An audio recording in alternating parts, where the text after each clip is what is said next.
अगर हम यहाँ पे बात करें तो कई बार लोग ये सोचते हैं कि मुझे कोई सिम्टम्स नहीं है तो इसका मतलब मुझे कोलन कैंसर नहीं है, तो इस बारे में आप क्या कहना चाहेंगे?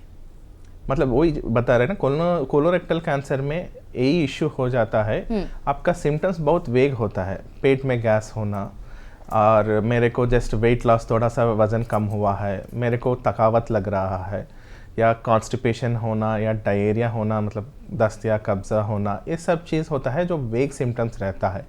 बहुत लोग ये बोलते हैं हमको गैस बन गए और नॉर्मल चीज़ है, लेकिन कुछ भी हो, कोई भी हो, उन लोग को एक बार 45 ईयर्स में कोलोनोस्कोपी कराना ज़रूरी है।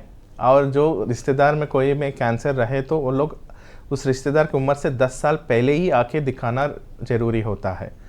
तो आपको पहले स्टेज है जो कोई सिम्टम्स भी नहीं है, फिर उम्र भी कम है, डाउट है मेरे को करने के लिए, तो उन लोग को हम ना स्टूल टेस्ट करते हैं, उसमें कोई खून है या नहीं है।